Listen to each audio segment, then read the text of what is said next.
At dinner, I said, just tell me when the reunion is. My wife's brother shot back, you're not part of the family. Don't show up. The table erupted in laughter. I just left. For days later, their loan payment failed. That night, my phone. You ever have one of those moments where you're physically present, but your soul has already left the building and is halfway to Taco Bell? Yeah, that was me on a Sunday night, sitting at my wife's parents' dining table like some kind of domesticated prop in their little suburban theater production.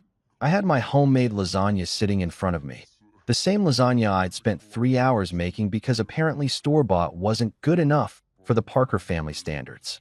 The irony? Nobody had touched a single bite of it. They were too busy devouring the catered Italian spread that probably cost more than my car payment. But hey, at least I tried, right? My wife Melissa was practically glowing under the chandelier light, basking in her mother's approval like a sunflower that finally found the right angle. She was wearing that cream-colored dress her mom bought her last Christmas, the one with the price tag I accidentally saw and immediately regretted knowing about. Every time her mother said something, Melissa would nod enthusiastically, laugh at the exact right moment, and touch her arm like they were filming a Hallmark movie. It was the kind of performance that deserved an Oscar, or at least a participation trophy.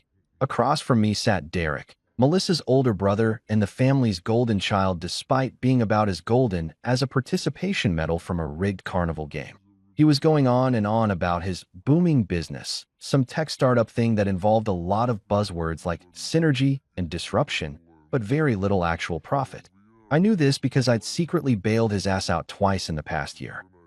Once when his investors pulled out faster than a dad leaving for cigarettes, and again when his revolutionary app turned out to be just another scheduling platform that nobody asked for. But sure, Derek, tell everyone about your empire. I'll just sit here and smile like the ATM I apparently am. His dad, my father-in-law Gerald, was scrolling through his phone with the focus of a surgeon, occasionally grunting in response to whatever his wife was saying. He had that CEO energy, the kind where he could be at a family dinner but still make you feel like you were interrupting a board meeting. Every few minutes he'd adjust his Rolex, which I'm pretty sure was less about checking the time and more about reminding everyone he had won. Real subtle, Gerald. Real subtle. Then there was Patricia, Melissa's mom, sitting at the head of the table with a smile so practiced it could have been trademarked. It was the kind of smile politicians wear right before they tell you they're raising your taxes for your own good. She kept complimenting the catered food, asking everyone if they wanted more wine, and occasionally glancing at me like I was a piece of furniture she was considering replacing. Every time she looked my way, I could practically hear her thinking, is this really the best Melissa could do? The conversation flowed around me like I was a rock in a stream, present but irrelevant. They talked about the upcoming family reunion in the Hamptons, some charity gala Gerald was hosting, and Derek's latest business victory, which I'm 90% sure was just him finally figuring out how to use Excel. I sat there, fork in hand, wondering if anyone would notice if I just started eating my lasagna and ignored the rest of the evening. Probably not. That's when I saw my opening. There was a brief pause in the conversation, one of those rare moments where everyone stopped talking at the same time to take a breath or a sip of wine. I figured, why not try to participate?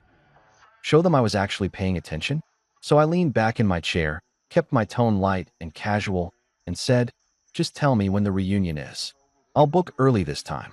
The reaction was immediate and brutal. The entire room went silent. Forks literally froze midair like someone had hit pause on reality.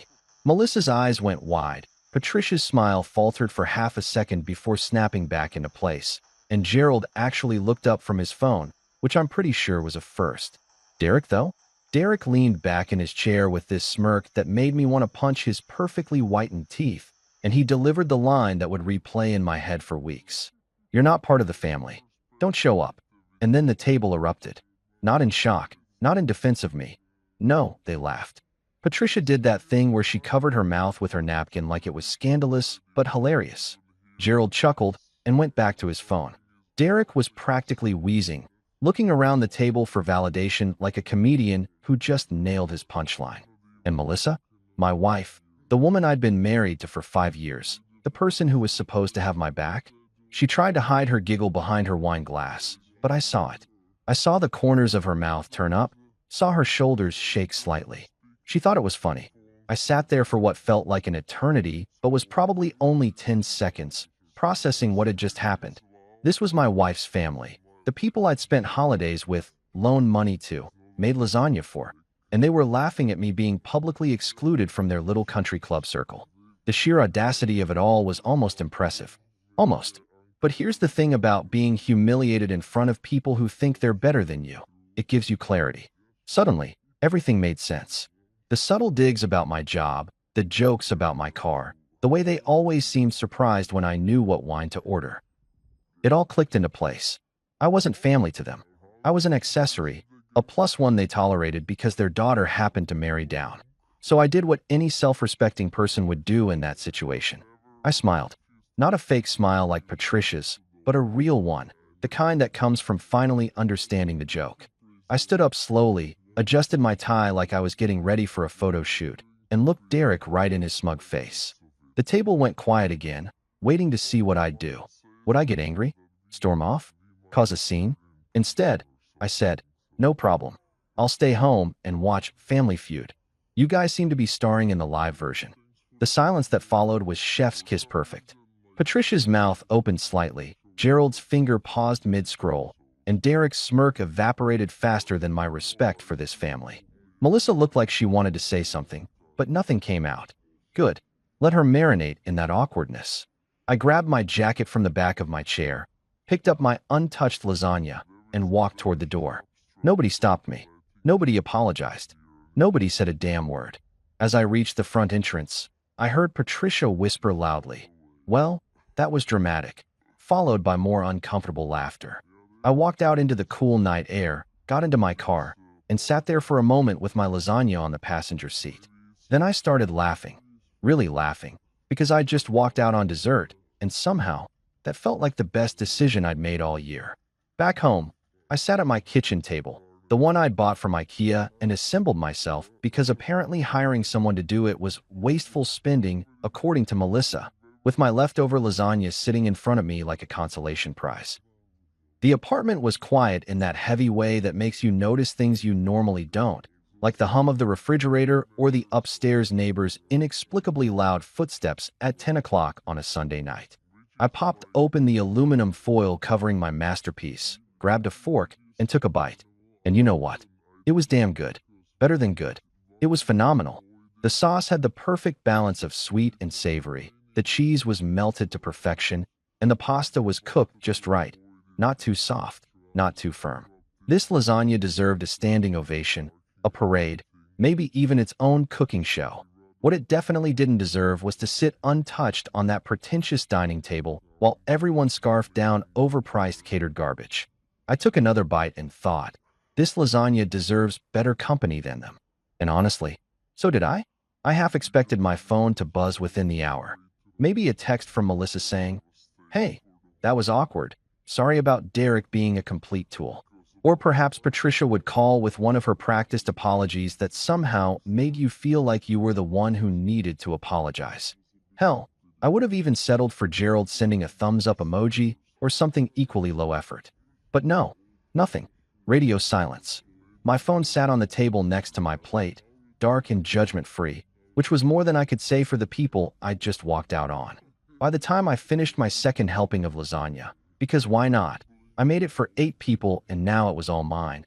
I realized that the silence wasn't awkward. It was peaceful. For the first time in months, maybe years, I wasn't worried about saying the wrong thing or wearing the wrong clothes or being enough for people who would never think I was enough anyway. I was just sitting in my apartment, eating incredible lasagna, and existing without an audience. It felt like that first deep breath you take after being underwater for too long. Day 2 rolled around, and still nothing. I went to work, came home, heated up more lasagna for dinner. I was really getting my money's worth out of this thing, and waited. Part of me wondered if maybe they were holding some kind of emergency family meeting about me.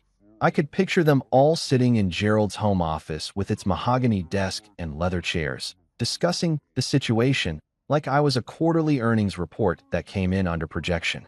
Patricia would be wringing her hands dramatically. Melissa would be defending me half-heartedly while secretly agreeing with everyone else. And Derek would be mansplaining why my reaction was completely uncalled for. Yeah, I could see it clear as day. But still, no calls, no texts, no carrier pigeon with an apology note tied to its leg. Nothing. By day 3, I started wondering if maybe they were holding auditions for a new son-in-law. I imagined them posting on LinkedIn, seeking son-in-law replacement. Must have six-figure income, Ivy League degree, complete lack of spine, and willingness to laugh at jokes at own expense. Previous experience being a human doormat preferred but not required. Derek's approval mandatory. Hell, they'd probably get hundreds of applicants.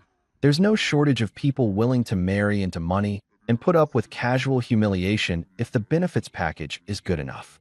I spent that evening organizing my home office, which was really just a corner of the living room with a desk and a questionable office chair I'd found on sale, and stumbled across my old bank statements.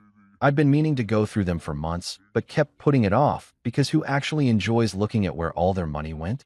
Spoiler alert, it went to the Parker family black hole. As I flipped through the statements, I started seeing a pattern that I'd somehow missed while living it. Transfers to Derek. Transfers to cover family emergencies. Transfers for temporary loans that were about as temporary as a tattoo. It was like watching a horror movie where you want to scream at the protagonist, "Don't go in there, you idiot." Except I was the idiot and the scary basement was my bank account. Then day 4 came around, and with it, the moment I'd been unconsciously waiting for. My phone buzzed during my lunch break. I was eating a sad desk salad because I'd finally run out of lasagna that morning, and I saw Derek's name pop up on the screen. My heart did this weird jumpy thing, half excitement that someone finally reached out and half dread because I knew it wasn't going to be an apology. I was right on the money with that second feeling. His message read, "Hey, weird question. Did your bank block the transfer? The loan payment didn't go through." I stared at my phone for a solid 30 seconds, reading and rereading those two sentences, waiting for the punchline or the "just kidding" or literally anything that would indicate he understood what had happened at dinner. But nope, no mention of the public humiliation. No acknowledgement that his entire family had laughed at me being excluded. No, sorry my comment was harsh. Or maybe I went too far. Just straight to business. Straight to my wallet. Because that's all I'd ever been to them. A convenient ATM that occasionally showed up to family dinners. The audacity was actually impressive in a sick, twisted way. This man had told me I wasn't part of the family, watched everyone laugh about it, and now, just 4 days later, was casually hitting me up for money like we were buddies. Like nothing had happened. Like I was supposed to just shrug it off, wire him some cash, and wait for the next public roasting at the next family gathering. I sat there in my cubicle, surrounded by the beige walls and fluorescent lighting that suddenly felt more welcoming than any Parker family dinner, and typed out my response. I deleted it, typed it again, deleted it. Went through about 6 different versions ranging from a lengthy explanation of why he could go screw himself to a simple no. But then I landed on the perfect response, the one that said everything that needed to be said in just 10 words. Not part of the family. Not funding the family. I hit send before I could second guess myself, and immediately felt this wave of satisfaction wash over me. It was like that feeling you get when you finally cancel a subscription service you forgot you had. Pure relief mixed with a little bit of, why didn't I do this sooner? Then I did something I'd been wanting to do for years, but never had the guts to actually follow through with. I blocked him. Just straight up blocked his number. And you know what? It felt amazing. Liberating. Like I'd just dropped 50 pounds of dead weight I'd been carrying around without realizing how heavy it was. I finished my sad desk salad, went back to work, and spent the rest of the afternoon in the best mood I'd been in for months. When I got home that evening, I made myself a fresh pot of coffee. The good stuff, not the cheap grocery store brand I usually bought to save money for family emergencies, and sat on my couch with my favorite mug. I leaned back, put my feet up on the coffee table that Melissa always yelled at me for using as a footrest, and raised my mug to the ceiling in a solo toast.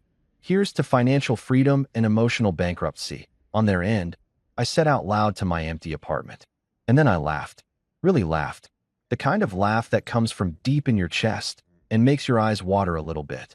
Because for the first time in my marriage, I'd chosen myself over keeping the peace. And damn, it felt good. By evening, I was deep into a documentary about ocean life. Because apparently my life had become so drama-free that I was genuinely interested in learning about jellyfish migration patterns. when I heard it. The unmistakable sound of someone pounding on my door like they were the police executing a warrant for a serial killer. The knocking was aggressive, demanding, the kind that says, "We're not going away," before you even look through the peephole. My first thought was that maybe I'd forgotten to pay some bill and the collectors had finally found me. My second thought was that collectors usually don't show up at 7:30 on a weeknight because they have better things to do, like ruin people's mornings instead. I muted the TV, right in the middle of learning about bioluminescence, which was actually fascinating, and walked to the door with my coffee mug still in hand. Through the peephole, I saw exactly what I'd been half expecting and fully dreading. Gerald, my father-in-law, standing there in his business casual outfit like he'd just come from closing a merger deal, and Derek pacing beside him like a malfunctioning rooster who'd forgotten how to crow properly. Derek kept running his hands through his hair, checking his phone, looking at the door, then back at his phone. Gerald, meanwhile, stood perfectly still with his arms crossed, radiating that "I'm important and you're wasting my time" energy that rich people seem to emit naturally. I didn't open the door. I just stood there on my side, sipping my coffee and watching them through the tiny glass circle like they were animals at the zoo. There was something deeply satisfying about having a barrier between us, about being able to observe them without having to perform or pretend or be anything other than a guy enjoying his evening beverage. They banged harder. Gerald's voice came through the door, measured and authoritative. "We know you're in there. We just need to talk." "Yeah, I bet you do," I thought. "I bet you need to talk about that transfer that didn't go through. I bet you need to talk about how inconvenient it is that your personal ATM suddenly grew a spine and a block button." The thing is, "we need to talk" is always code for "we need something from you," and I was fresh out of things to give. Derek joined in, his voice higher and more desperate. "Come on, man, don't be like this. Just open the door for 5 minutes. 5 minutes. That's all they thought this would take. 5 minutes to smooth things over, manipulate me back into compliance, and get access to my bank account again. 5 minutes to explain why I was being too sensitive about being publicly humiliated and why family helps family, even when that family explicitly tells you you're not part of it. The math wasn't mathing, as the kids say, and I wasn't about to help them balance that equation. I took another sip of my coffee. It was getting cold, but I didn't care, and continued my little peephole surveillance operation. Derek was now doing this weird, anxious dance, shifting his weight from foot to foot like a kid who needed to use the bathroom. Gerald pulled out his phone, probably texting Melissa or Patricia to complain about my lack of cooperation. After about 2 minutes of this, which I'm sure felt like an eternity to them, Derek banged on the door again, even louder this time. "We're not leaving until you open this door," he shouted, which was honestly hilarious because they absolutely were going to leave. Nobody commits to standing in an apartment hallway forever, especially not people who consider waiting in line at Starbucks to be beneath them. I heard Gerald say something to Derek in a low voice, probably telling him to calm down or shut up or both. Derek responded with something I couldn't quite make out, but his body language suggested it was an agreement. They were starting to turn on each other, which was honestly better entertainment than the jellyfish documentary. I briefly considered making popcorn, but decided that might be pushing my luck. The microwave might give away that I was definitely home. The banging continued for another few minutes, becoming less aggressive and more desperate with each round. It went from "open up, we demand it" to "please, let's just talk about this real quick." I watched Gerald check his Rolex twice, probably calculating how much of his precious time was being wasted on this endeavor, and saw Derek try the doorknob like maybe I'd forgotten to lock it and he could just waltz right in.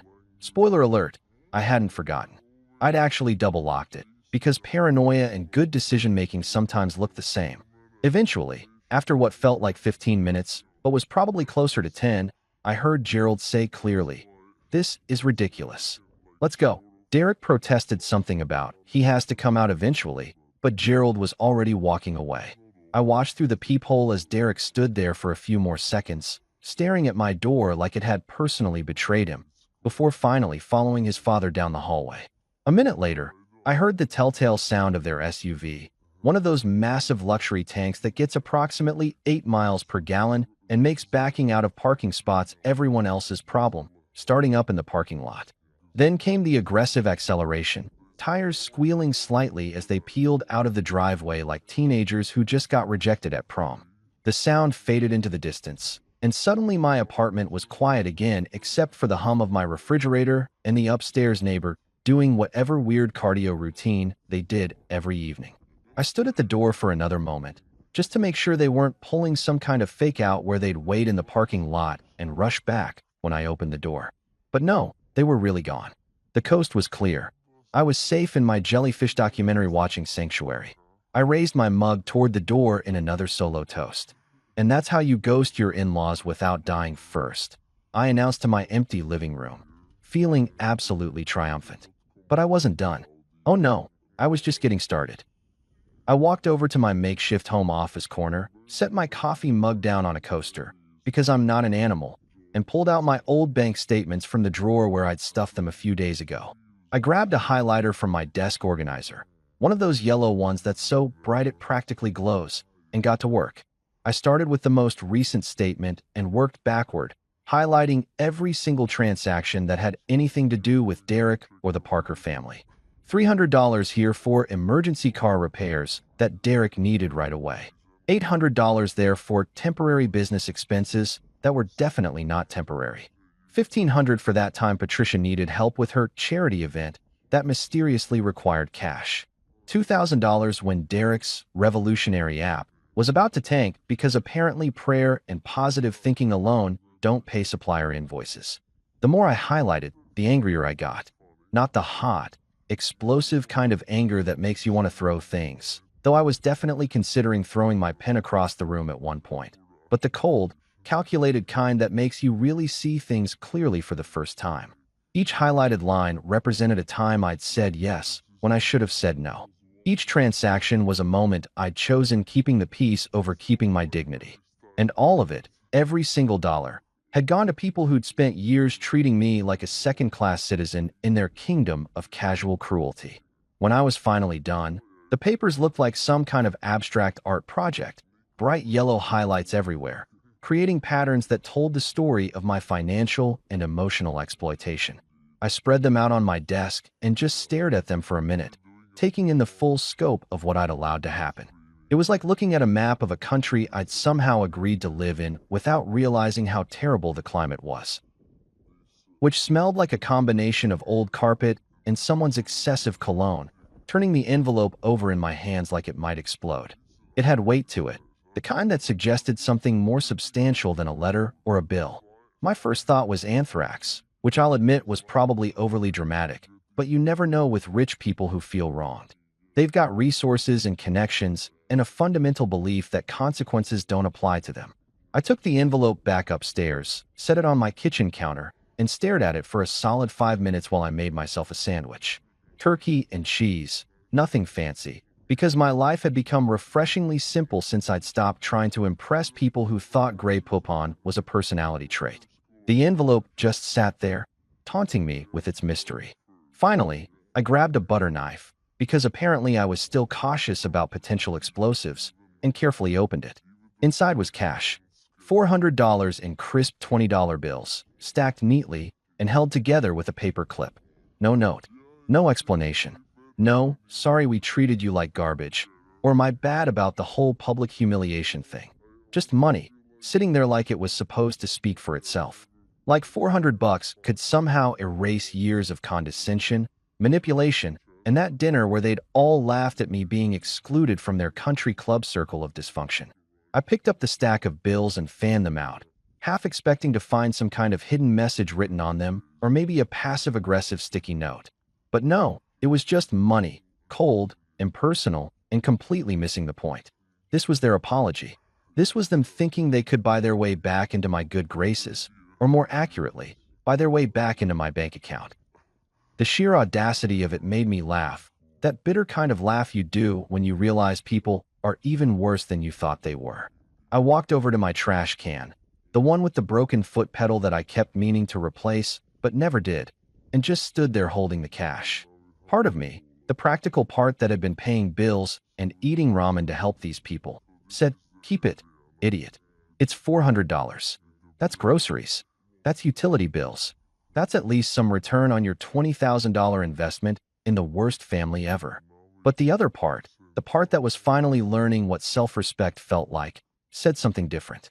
I dropped the cash into the trash can, right on top of a banana peel and some junk mail. Watched it fall like I was in some kind of indie movie about finding yourself after a divorce. It felt good. It felt right. It felt like the first honest decision I'd made in years.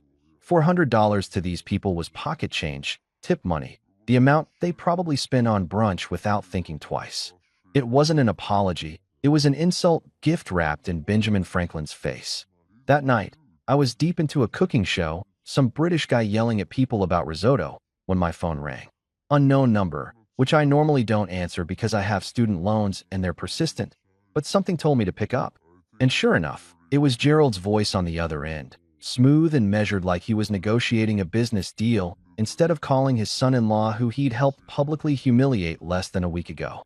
Son, he started, and I immediately wanted to throw my phone across the room. I wasn't his son. I'd never been his son.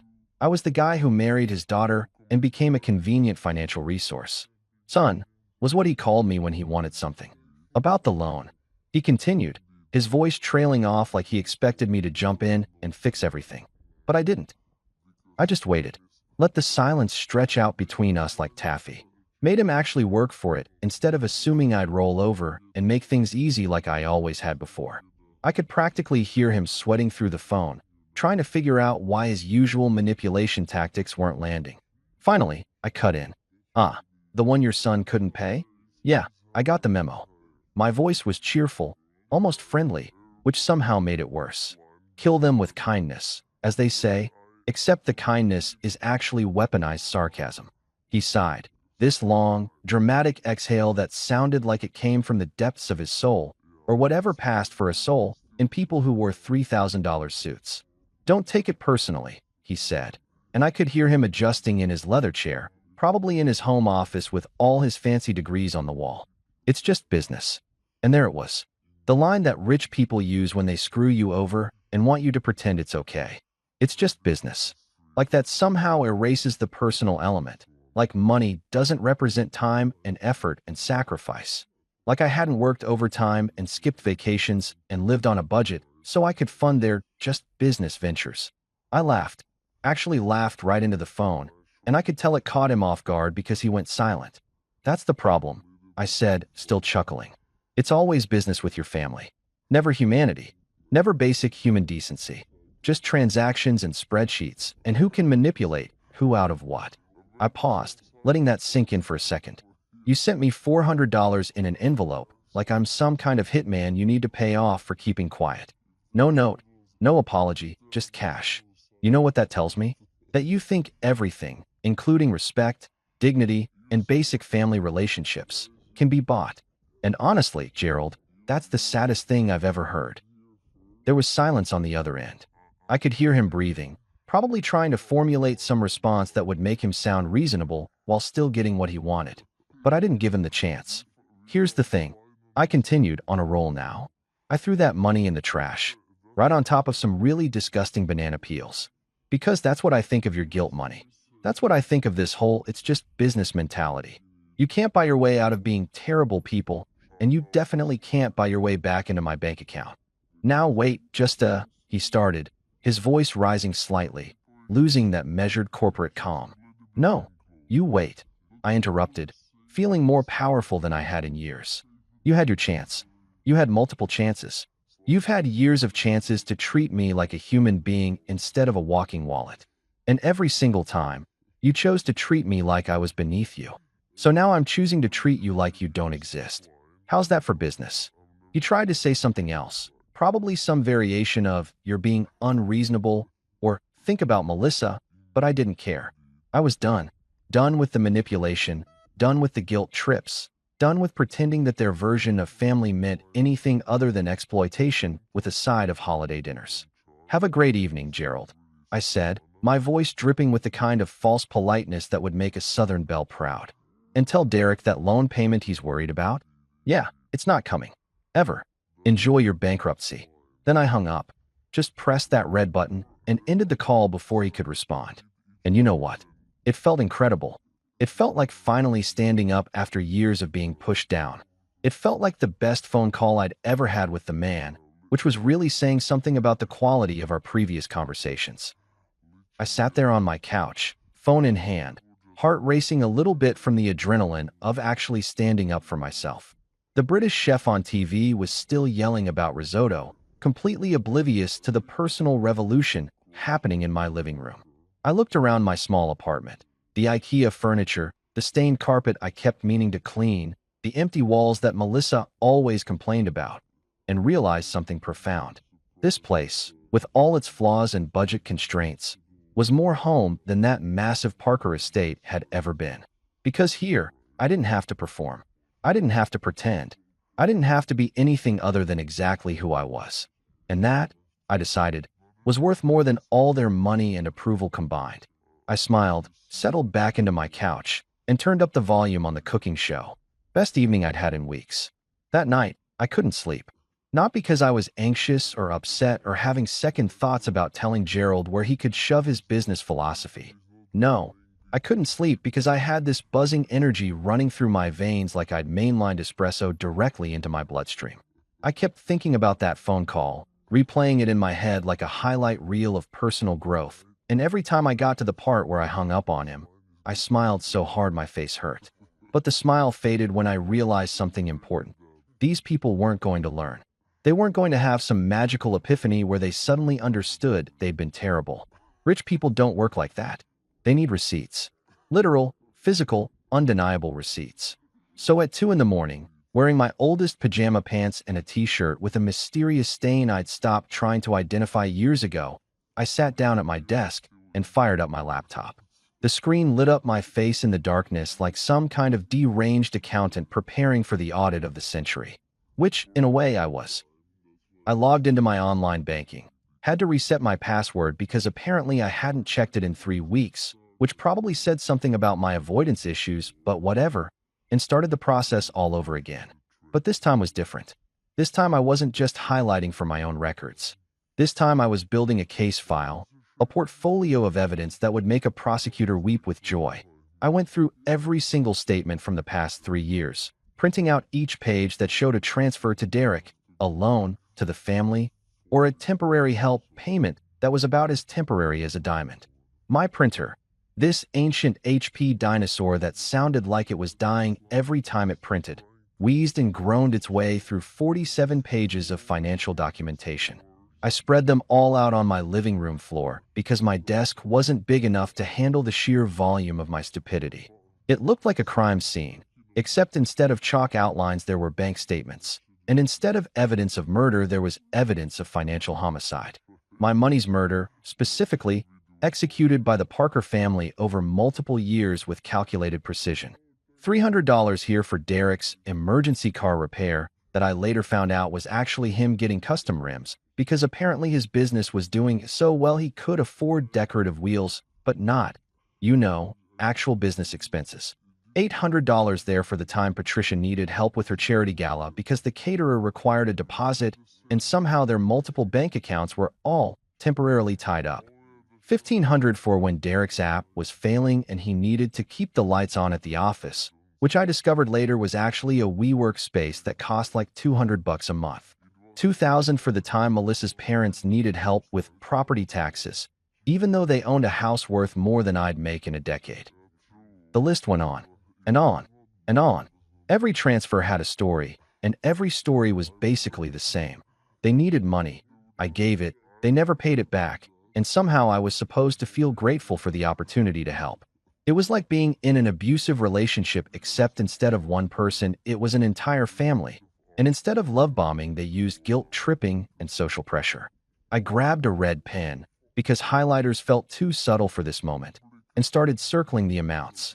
Then I added them up again, double-checking my math from a few days ago, because surely I'd made a mistake. Surely it couldn't actually be $20,000.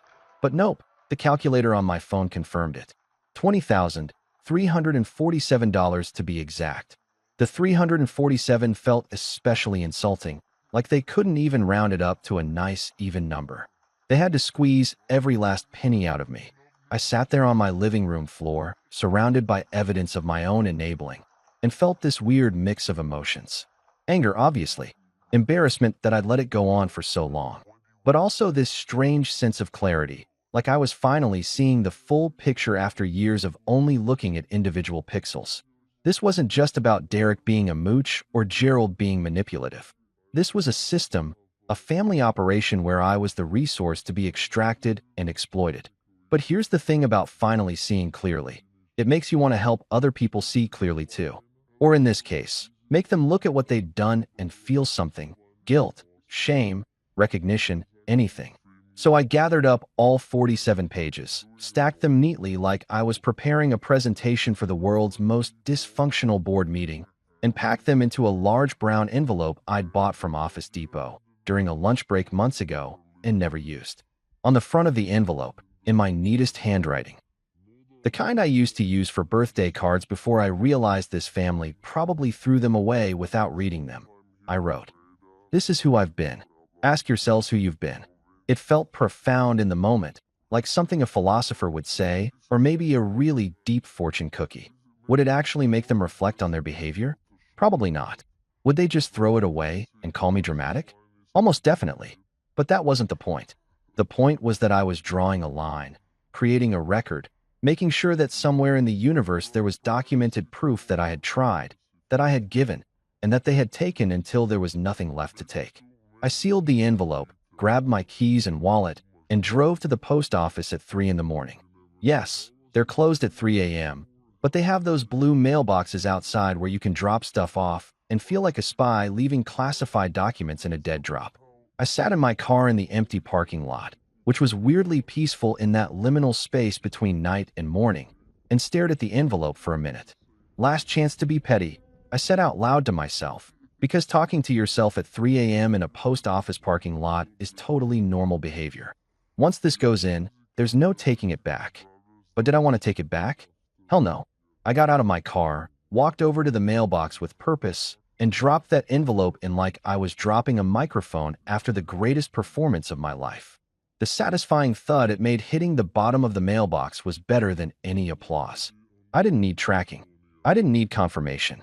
Karma, as they say, has its own GPS, and this package was headed straight to its destination. By evening the next day, my phone rang. Melissa. I stared at her name on my screen. Her contact photo was from our wedding, back when I thought marrying into this family was a good idea and debated not answering. But curiosity got the better of me. I wanted to hear this. "You sent something to my parents?" she asked, skipping right past hello or how are you or any of the normal ways humans start conversations. Her voice had that tight quality it got when she was annoyed but trying to sound calm, like a yoga instructor who just found out someone stole her mat. It was the same tone she used when I forgot to take out the trash or when I suggested we spend Christmas at my family's house instead of worshiping at the altar of Parker perfection. "Yeah," I said, keeping my voice casual like we were discussing the weather. "Proof of generosity. I figured you guys lost the receipts." There was a pause on the other end. I could practically hear her brain working, trying to figure out if I was being serious or sarcastic or both. The answer was both. Definitely both. "You didn't have to," she started, but I cut her off. "Didn't have to what?" "Show you exactly how much money I've given your family over the years. Provide documentation of every time I played ATM for people who think I'm not good enough to sit at their table." Yeah, Melissa, I kind of did. Because apparently me just saying it wasn't enough. So now you have it in writing. All 47 pages of it. Silence. The kind of silence that's louder than words. I could hear her breathing, could picture her standing in her childhood bedroom at her parents' house. Because of course she was staying there, surrounded by her high school trophies and her participation ribbons and all the evidence of a life where everything had always been given to her. "I don't know what you want me to say," she finally said, her voice smaller now. "How about I'm sorry?" I suggested. "Or thank you for all the money? Or maybe you're right, my family treated you terribly and I should have stood up for you." Any of those would be a good start. More silence. Then, without another word, she hung up. "No, love you. No, let's talk about this. No, sorry." Just a click and then dial tone. The universal sound of someone who's done with a conversation but doesn't have the courage to actually end things properly. I looked at my phone, at Melissa's photo still on the screen, and felt nothing. Not heartbreak, not anger, not even disappointment. Just this calm, quiet nothing that felt like the emotional equivalent of a blank page. And honestly, that nothing felt like something. It felt like victory. It tasted like freedom with a hint of justified pettiness. I set my phone down, leaned back on my couch, and smiled at the ceiling. Silent treatment. I said to no one in particular. The universal language of people who know they're wrong but are too proud to admit it. And for the first time in my marriage, I was perfectly okay with the silence. 2 days later, I was at my desk doing actual work for the company that actually paid me. Revolutionary concept, I know, when my phone rang with a number I didn't recognize. Normally, I'd let it go to voicemail because I've got student loans and they're more persistent than a toddler asking why. But I was in that productive zone where answering the phone felt like a legitimate break from spreadsheets. Plus, mystery calls are always either incredibly boring or incredibly interesting, and I was gambling on interesting. "Mr. Parker?" a professional male voice asked when I picked up. "Depends on which Mr. Parker you're looking for," I said, because there were now multiple members of that cursed family I wanted nothing to do with. "If you're calling about Derek Parker's terrible life choices, you've got the wrong guy." There was a brief pause, then what sounded like papers shuffling. "This is Thomas Reed from Greenlight Legal Services. We're verifying your co-signature on a $10,000 loan for Derek Parker, approved 3 months ago." I froze. My brain did that thing where it takes a screenshot of a moment, so you can replay it later when you're trying to fall asleep and your anxiety wants to remind you of all life's greatest hits. "Excuse me," I said, my voice going up about 3 octaves higher than I intended. "My what on a what now?" "Your co-signature," he repeated, like I was hard of hearing instead of hard of believing. "We're conducting routine verification calls for loans over $5,000. We just need to confirm it's you and that you understood the terms when you signed." My hand tightened around my phone so hard I'm surprised it didn't crack.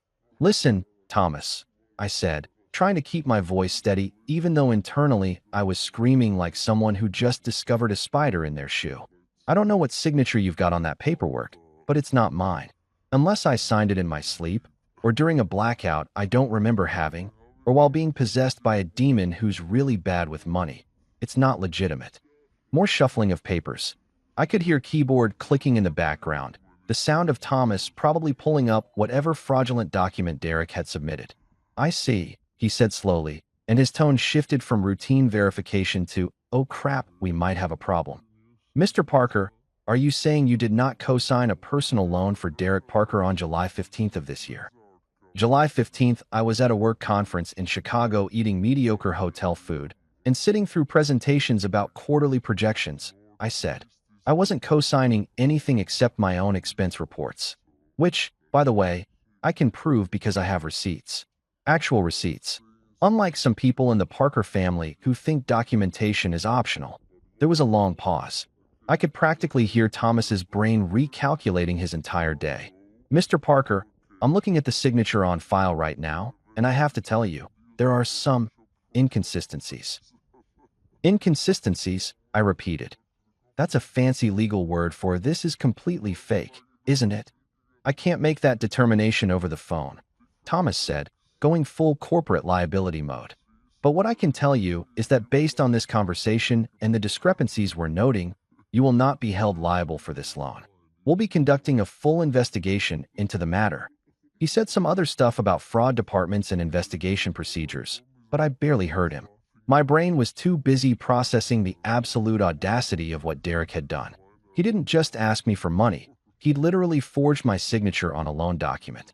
He'd committed actual, legitimate, go-to-jail-if-caught fraud.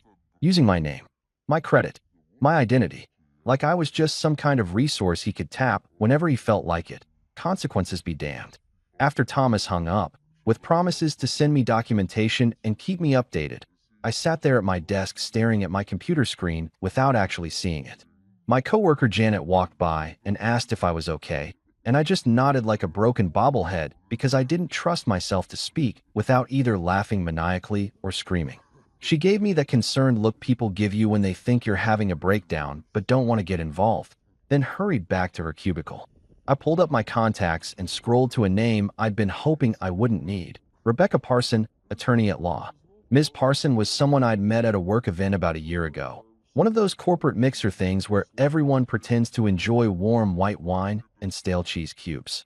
She'd given me her card after we'd bonded over our mutual hatred of small talk, and I'd kept it in my wallet as a just-in-case measure. Looks like just in case had arrived. I stepped outside to the parking lot. Because this wasn't a conversation I wanted my coworkers accidentally overhearing, and dialed her number. She answered on the second ring with a brisk, "Parson Law Office, Rebecca speaking." "Ms. Parson, this is," I started. "The guy from the marketing mixer who made that joke about tax evasion and prison food," she interrupted. "I remember. You said you'd never need a lawyer because you were too boring to commit crimes. What happened?" I laughed despite myself. Turns out I'm still too boring to commit crimes, but my brother-in-law isn't. He forged my signature on a $10,000 loan. There was a pause, then, "Okay, that's actually interesting. Tell me everything." So I did. Standing in the parking lot of my office building, watching people come and go on their lunch breaks completely oblivious to my personal legal drama, I told her about the dinner, the loans, the block number, the envelope of receipts, and now this, the cherry on top of the dysfunction sundae. She listened without interrupting, which I appreciated because I was on a roll and didn't want to lose momentum. When I finished, she let out a low whistle. "Well," she said, "this isn't a misunderstanding or a miscommunication. This is identity fraud. Straight up, no ambiguity, textbook fraud. And the good news is, we can handle it." "Handle it how?" I asked. "Because I'm thinking public humiliation, but I'm guessing you're going to suggest something more legal." She laughed, this sharp, amused sound that made me instantly glad she was on my side. Ms. Parson had the personality of a courtroom sniper, the kind of lawyer who smiled while destroying your entire case. "Oh, we can do public humiliation," she said. "We just do it with legal documents. Much more satisfying, I promise. And permanent." We talked for another 15 minutes about cease and desist letters, fraud investigations, and the beautiful world of legal consequences for people who think rules don't apply to them.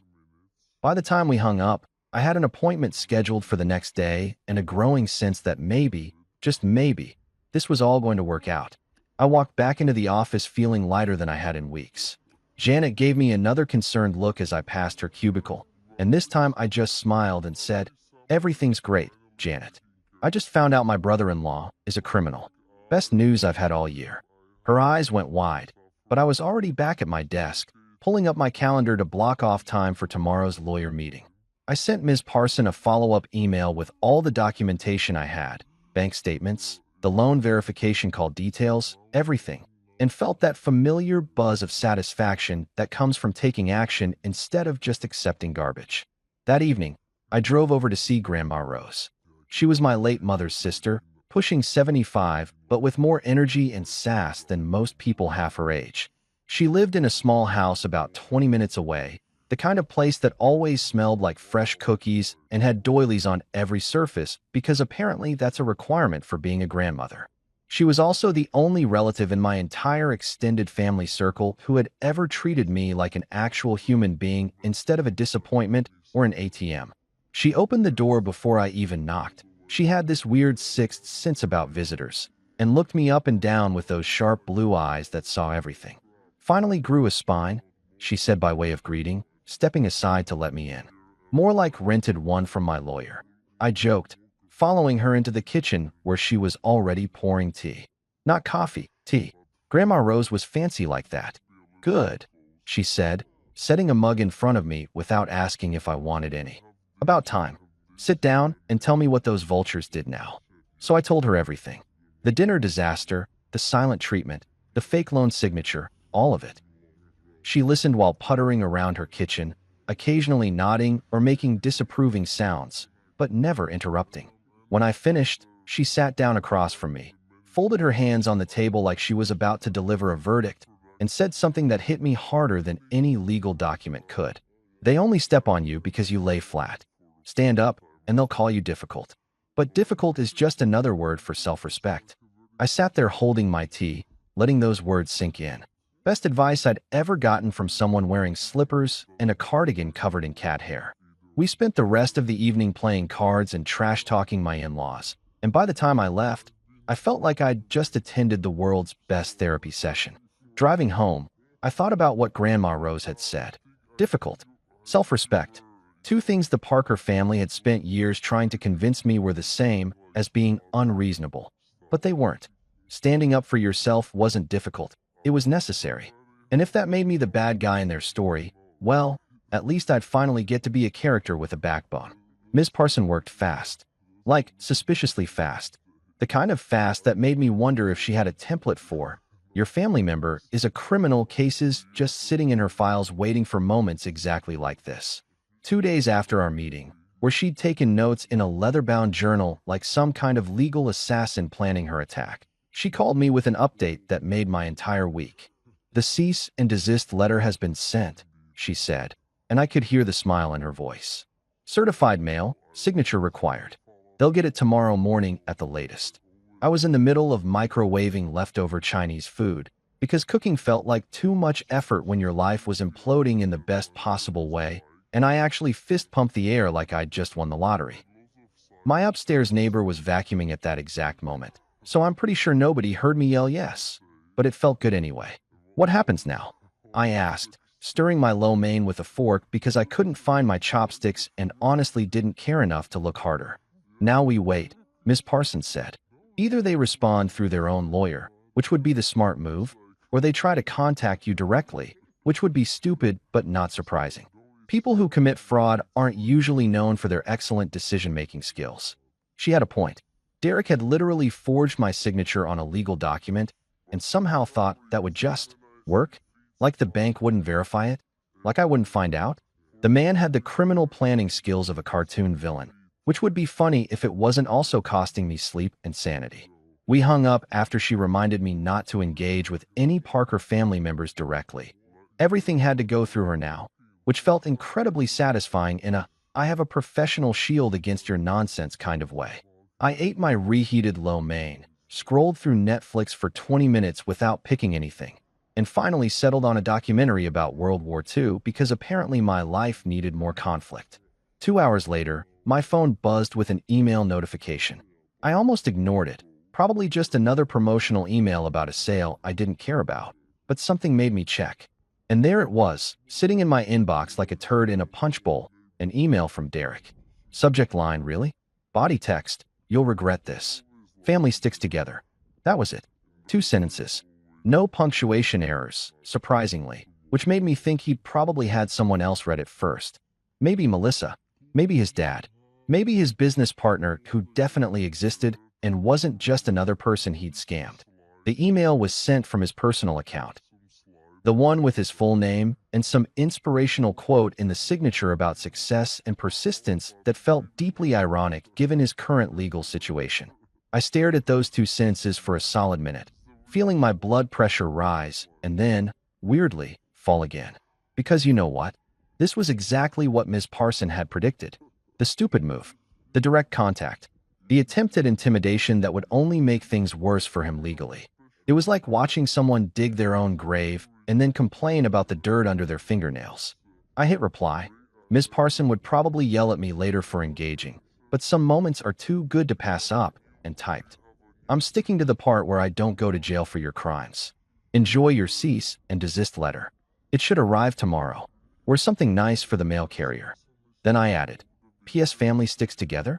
That's rich coming from the guy who told me I wasn't part of the family. Pick a narrative, Derek. You can't have both.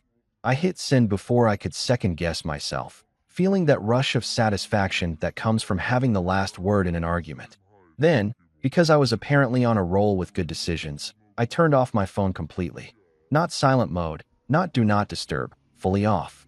The screen went black and suddenly my apartment felt quieter, calmer, like I'd just closed a door on a room full of screaming toddlers. I grabbed my keys, my wallet, and a jacket because it was getting chilly in the evenings now, and drove over to Grandma Rose's place. I probably should have called first, but Grandma Rose had an open-door policy that extended to family members who weren't completely terrible, which basically meant me and her neighbor's cat that sometimes wandered over. She must have seen my car pull up because the door opened before I even made it up the walkway. She stood there in her doorway wearing purple slippers that looked like fuzzy monsters and a cardigan that had seen better days, probably around 1987. Her white hair was pulled back in a bun, and she had that look on her face, the one that said she already knew why I was there and had opinions ready to deploy. Finally grew a spine, she asked, stepping aside to let me in. More like rented one from my lawyer, I said, which made her laugh. This great cackling sound that made her whole face crinkle up. Her house smelled like it always did, a mixture of lavender, old books, and whatever she'd baked recently. Today it was banana bread, I realized, spotting the loaf cooling on the kitchen counter.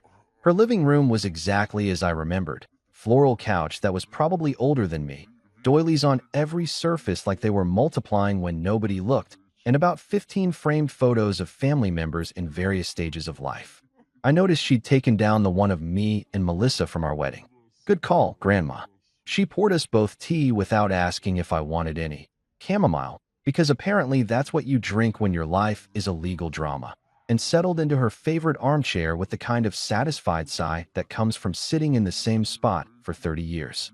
I took the couch, cradling my mug and trying to figure out where to start. "Those vultures been circling again?" she asked, cutting right to it.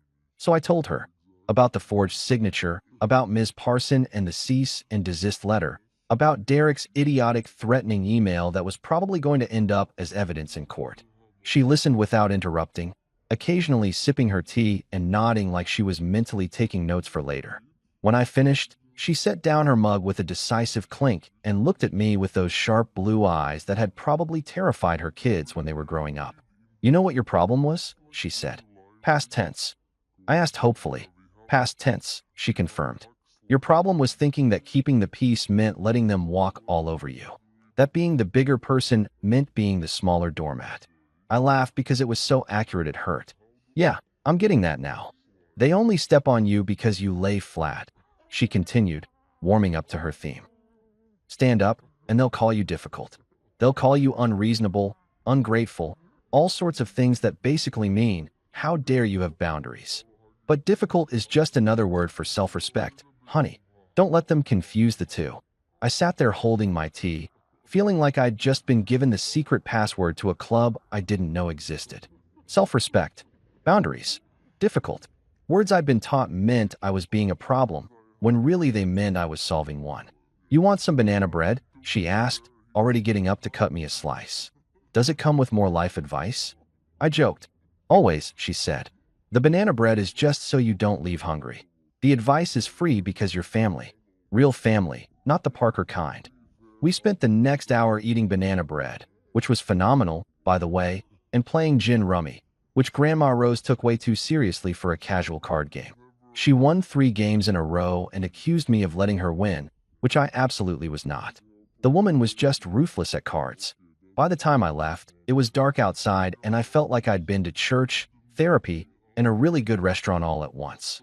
Grandma Rose walked me to the door, gave me a hug that smelled like lavender and home, and said, "You're doing the right thing. Don't let anyone tell you different." Driving home, I thought about what she'd said. Difficult. Self-respect. Standing up instead of laying flat. The Parker family had spent years conditioning me to believe that being agreeable meant being worthless, that my value came from how much I could give without complaint. But Grandma Rose was right. That wasn't love or family. That was exploitation with holiday dinners attached. I pulled into my apartment complex parking lot, turned off my car, and sat there for a minute in the silence. Tomorrow, Derek and Gerald would get their cease and desist letters. Tomorrow, the legal wheels would start turning. Tomorrow, there would probably be angry phone calls and threats and attempts at manipulation. But tonight I had banana bread in a container on my passenger seat, advice from the only family member worth keeping, and the knowledge that I was finally standing up. And if that made me difficult, well, I'd wear that label like a badge of honor. 2 weeks. That's how long it took for the legal system to do its thing, which in lawyer time is apparently lightning speed, but an anxious person waiting for justice time felt like approximately 17 years. Those 2 weeks were weird, like being in the eye of a hurricane where everything is calm, but you know the other side is coming and it's going to be spectacular. I went to work, came home, watched TV, lived my life. Except now I had this underlying current of anticipation running through everything like I was waiting for Christmas morning, except instead of presents, it was legal documents. Ms. Parson had warned me it would take time. Paperwork had to be filed, documents had to be prepared, process servers had to be scheduled. Apparently, you can't just show up at someone's house with legal papers and throw them like newspapers. There's a whole professional system involved, which makes sense, but also feels less dramatic than I'd hoped. I'd been picturing something out of a legal thriller, all dramatic music and slow-motion paper throwing. But reality is usually more mundane than that. During those 2 weeks, I got exactly 3 attempted contacts from the Parker family. First was Melissa, calling from her mom's landline like she was in a witness protection program, asking if we could talk about this like adults. I let it go to voicemail and listened to her message 3 times, mostly because it was fascinating to hear her try to sound reasonable while also completely avoiding the part where her brother committed fraud. She never mentioned the forged signature, never said sorry. Just a lot of, we need to communicate, and this is getting out of hand, like I was the one who'd escalated things by having the audacity to press charges against someone who literally stole my identity. The second contact was an email from Patricia, a 5-paragraph essay about family values and forgiveness that read like it had been copied from a self-help book about conflict resolution. She used phrases like circle of trust and healing journey and moving forward together, which would have been touching if we were talking about an actual misunderstanding and not, a felony. I deleted it without responding, but not before forwarding it to Ms. Parson with the subject line, evidence of delusion. The third contact was the weirdest, a LinkedIn connection request from Gerald. LinkedIn, like we were going to network our way out of a legal situation. I left it pending because the petty part of me enjoyed knowing he could see I hadn't accepted or rejected it, just left him in limbo where he belonged.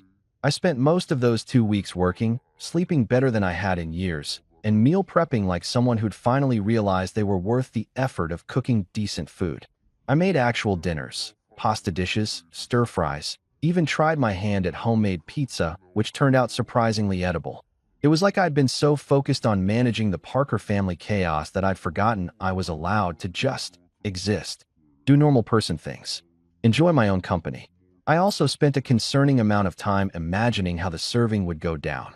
Ms. Parson had mentioned they were trying to time it for maximum impact, which I appreciated because if you're going to legally destroy someone's day, you might as well do it with style. I pictured Derek answering his door in his bathrobe, coffee in hand, getting served before his brain fully woke up. Or Gerald in his office, surrounded by his fancy degrees and expensive furniture, having to accept papers in front of his employees. Every scenario, I imagined, brought me an inappropriate amount of joy. Then, on a Tuesday afternoon while I was in the middle of a meeting about marketing strategies that could have been an email, my phone buzzed in my pocket. I ignored it, because I'm professional like that, but it buzzed again. And again.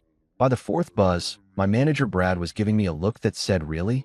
So I excused myself and stepped into the hallway. 3 texts from Ms. Parson. The first one was just, "It's done." The second, "They've been served."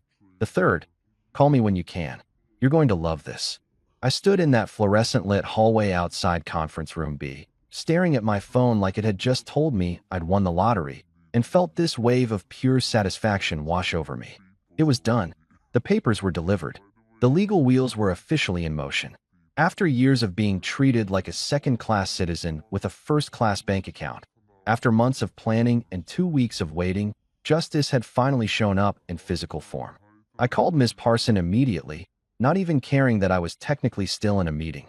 She answered on the first ring, and I could hear the amusement in her voice before she even said hello. "So," she started, "you want the basic version or the detailed version?" "Detailed," I said without hesitation. "I want every single glorious detail." She laughed, that sharp, satisfied sound of a lawyer who'd just executed a perfect legal maneuver. They were at the airport, Reagan National, apparently heading to some family event in Martha's Vineyard. My process server said their luggage had tags on it. Oh, this was already better than I'd imagined. They weren't just served at home or at work. They were served at the airport, probably in front of other travelers, possibly in line for security or sitting at some overpriced airport bar. Public, embarrassing, and with witnesses. Chef's kiss. My guy, his name's Marcus, former Marine, takes his job very seriously. He spotted them near the Delta check-in area. Your father-in-law, Derek, and your wife were all there together. Marcus said they were laughing about something. Looked like they didn't have a care in the world. Had being the operative word, I interjected. Exactly. So Marcus walks up in his Navy suit. He always wears Navy, says it looks official enough to be intimidating, but not so official that people immediately run, and he addresses them by name. Gerald Parker? Derek Parker. They both turn around, probably thinking he's someone they know, or maybe airport security, and Marcus hands each of them a thick manila envelope with your name printed on the tab. I could picture it so clearly it was like watching a movie in my head.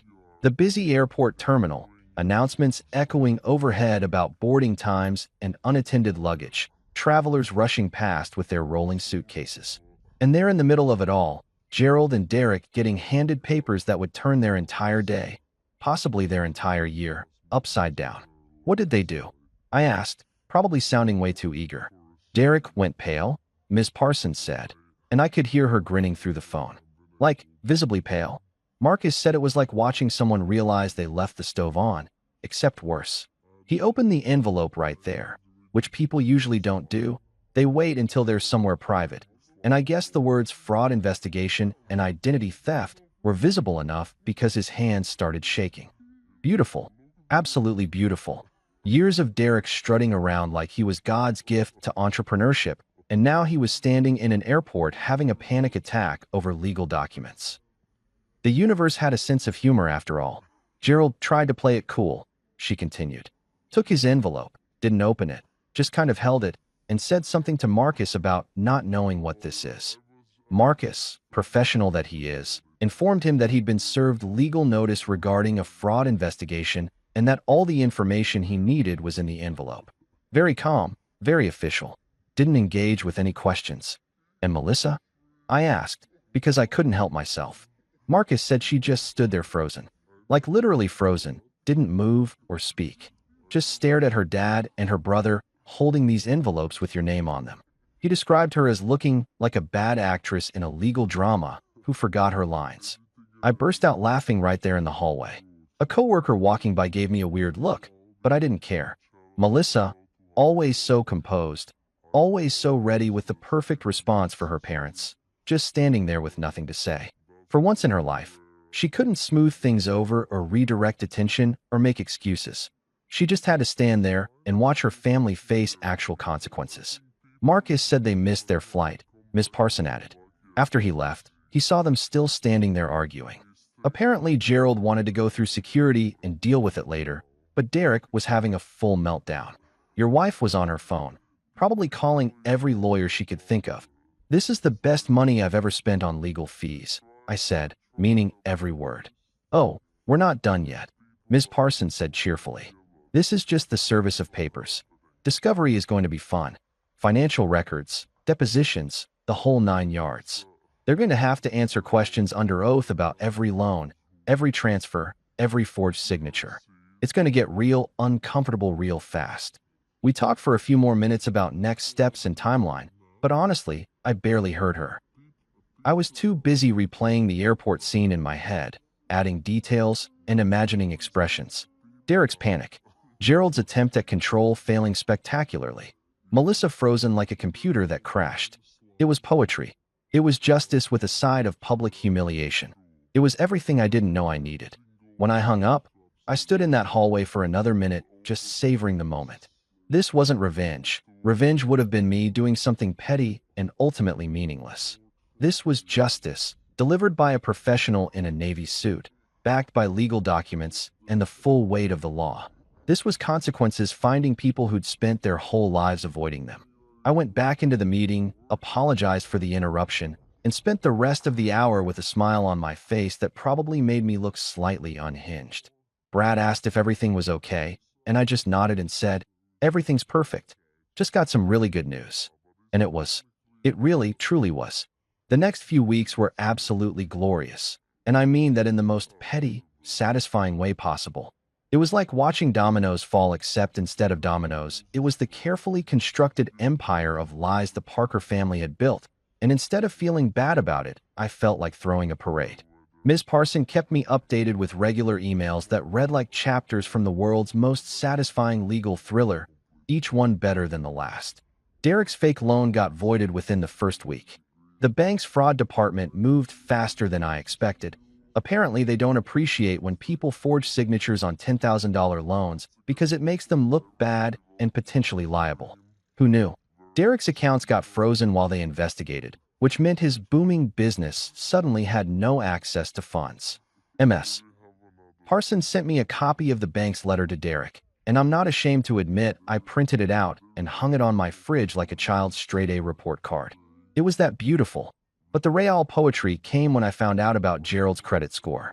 Turns out when you co-sign fraudulent loans and your family members' accounts get investigated for fraud, the financial institutions start looking at everyone involved.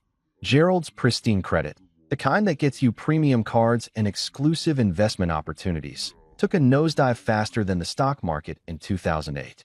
Ms. Parson heard through the legal grapevine that he'd been denied for some commercial property loan he was trying to secure. If I'd known Schadenfreude could feel this good, I would have stood up for myself years ago. The call started coming after the second week. First up was Melissa, naturally, because apparently I was still her go-to person when things went wrong even though she'd spent months treating me like optional furniture. Her number popped up on my screen while I was grocery shopping, finally buying the name-brand cereal instead of the cardboard-flavored generic stuff I'd been eating to save money for family emergencies. "You didn't have to go that far," she said the second I answered, skipping any pretense of pleasantries. I stood there in aisle 7, holding a box of actual Frosted Flakes, and laughed. Not a polite chuckle, but a full-on laugh that made an elderly woman shopping near me look concerned. "Didn't I?" I said. "He forged my name, Melissa. That's identity theft. That's a crime." What exactly was the appropriate response? A stern talking to? A disappointed head shake? "He's family," she said, her voice doing that thing where it got tight and defensive. "No, he's your family," I corrected. "He made it very clear I'm not part of that club. Remember? The dinner? The laughing? Any of this ringing a bell?" She hung up without another word. I added the Frosted Flakes to my cart and moved on to the ice cream section, feeling lighter with every step. 3 days later, Patricia called. I was half expecting it. The woman had a pattern of swooping in to smooth things over when her family's chaos got too messy. She used her reasonable adult voice, the one that made you feel like you were being difficult for having feelings or boundaries or basic self-respect. "Can we move past this?" she asked, like we were discussing a minor disagreement about dinner plans instead of fraud and years of financial exploitation. "Sure," I said cheerfully. I was making dinner, actual dinner with vegetables and everything, and I wasn't about to let her ruin my evening. "You first. Try moving past my lawyer's letter. Try moving past the fraud investigation. Try moving past the part where your family treated me like a human ATM for years and then laughed when I finally said no." There was a long pause. I could hear her breathing, probably trying to formulate some response that would make me the unreasonable one. But before she could speak, I added, "Oh, and Patricia, lose my number. We're done here." Then I hung up, stirred my pasta, and smiled at my reflection in the microwave door. Growth looks good on me, I thought. They stopped calling after that. No more texts, no more emails, no more LinkedIn connection requests from Gerald that sat in pending limbo. Just blessed, beautiful silence. The kind of silence that doesn't feel empty but full of possibility and peace and the absence of people who only valued me for my bank account. I started sleeping like a baby, and not the kind of baby that wakes up crying every 2 hours. The kind from commercials who sleeps peacefully through the night because their needs are met and nobody's taking advantage of them. For years I'd been lying awake worried about the next Parker family emergency, the next loan request, the next dinner where I'd be the punchline. Now I slept straight through until my alarm, dreaming about absolutely nothing because my subconscious finally had nothing to process.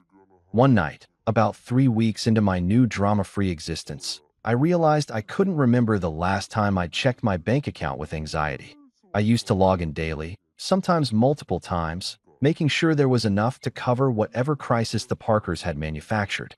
Now I checked it once a week, casually, like a normal person who wasn't funding an entire family's bad decisions. I was finally free. Free from being their backup plan, their emergency fund, their emotional punching bag with a debit card. And the best part? I didn't miss them. Not even a little bit. Turns out when people only contact you when they need something, their absence feels less like loss and more like liberation. I raised my glass of wine, the $12 bottle instead of the $6 one, because I was celebrating, to my empty apartment, and said what I'd been thinking for weeks. "Here's to sleeping well, and not paying for other people's adult daycare anymore. Best toast I ever made. Weeks later, I found myself sitting on my balcony, this tiny concrete slab that the apartment complex generously called outdoor living space, drinking a $10 bottle of wine that tasted like freedom mixed with slightly questionable grapes.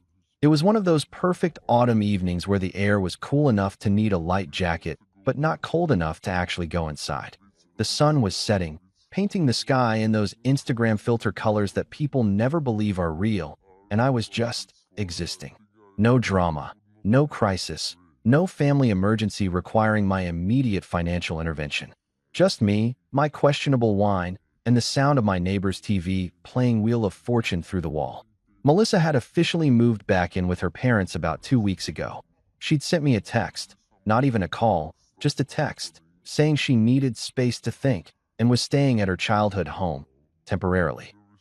I'd responded with a thumbs up emoji, which probably wasn't the mature response she was hoping for, but honestly, it was more effort than the situation deserved. We both knew temporarily was code for indefinitely or possibly forever, and neither of us had the energy to pretend otherwise. The thing about Melissa leaving was that it didn't hurt the way I thought it would. I kept waiting for this wave of sadness or regret to hit me, some moment where I'd realize I'd made a terrible mistake and needed to fix everything. But it never came. Instead, I felt this weird lightness, like someone had removed a backpack I'd been wearing for so long I forgot it was there. Turns out when someone shows you who they are, and their family shows you who they are, you should believe them the first time. Would have saved me a lot of money and therapy if I'd figured that out earlier. I heard through the grapevine, specifically through Grandma Rose, who had sources everywhere like some kind of elderly intelligence network, that the Parker family reunion went ahead as planned. Martha's Vineyard, fancy rental house, probably salmon and champagne, and conversations about stock portfolios. They even kept my seat empty at the dinner table, which Grandma Rose found hilarious and I found oddly touching in a twisted way. Like a memorial for someone who was still alive but had simply chosen to exist elsewhere. They kept asking where you were. Grandma Rose had told me over the phone, cackling like she'd just heard the world's best joke. Patricia kept saying you were dealing with some things like you were in rehab instead of just done with their nonsense. Good, I thought. Let it stay empty. Let them look at that vacant chair and think about all the dinners where they'd made me feel invisible while physically present. Let them wonder if maybe, just maybe, they'd pushed too far. Though knowing them, they probably just used it as extra space for Patricia's purse. I took another sip of my wine and thought about how my definition of peace had changed. For years, I'd thought peace meant getting along, avoiding conflict, being the person who smoothed things over and kept everyone happy. I'd thought that being the bigger person meant absorbing everyone else's garbage with a smile and never complaining. That keeping the family together meant sacrificing myself piece by piece until there was nothing left. But now I knew better. Peace wasn't the absence of conflict. It was the absence of people who created unnecessary conflict.